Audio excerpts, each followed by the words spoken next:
उसकी बिनाई मुस्तकिल ज़ाया हो चुकी है। अबसार आलम साहब जो कि पैमरा के साबिक चेयरमैन हैं, उन्होंने ये तहलका खेज़ इंकशाफ किया है कि इमरान खान साहब की जो दाईं आँख की बिनाई है वो मुस्तकिल ज़ाया हो चुकी है और ये वापस नहीं आ सकती।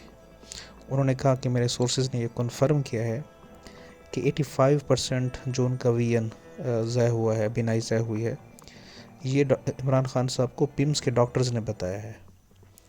यानी ये जो सलमान सफदर साहब ने, जो इमरान खान साहब के वकील हैं, उन्होंने अपनी रिपोर्ट सुप्रीम कोर्ट में जमा कराई है, तो ये उन्होंने अपनी तरफ से बात नहीं की।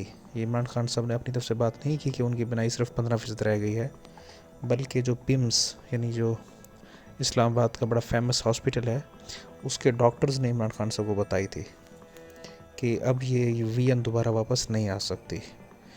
तो इसके बाद केपी के गवर्नमेंट और पूरे मुल्क में एक यानी सनसनी पैदा हुई और बेचैनी की कैफियत पैदा हुई कि मुल्क के साबिक वज़ीर आज़म का ये हाल हुआ। तो उसके बाद गवर्नमेंट ऑफ पाकिस्तान ने ये फ़ैसला किया है, जिसकी बाकायदा अब तस्दीक आ चुकी है, कि इमरान खान साहब को शिफा इंटरनेशनल हस्पताल में शिफ्ट किया जाएगा और वहाँ उनका प्रॉपर जो है इलाज कराया जाएगा और हर पॉसिबल मुमकिन कोशिश की जाएगी कि उनकी जो आँख की बिनाई ज़ाया हुई है वो वापस लाई जाए। तो आज की हमारी वीडियो देखने का बहुत शुक्रिया। अभी तक जिन लोगों ने हमारे चैनल सब्सक्राइब नहीं किया, तो इस चैनल को सब्सक्राइब भी कर लें ताकि हमारी आने वाली इन्फॉर्मेटिव वीडियोज़ आप तक पहुँचती रहें। थैंक्स।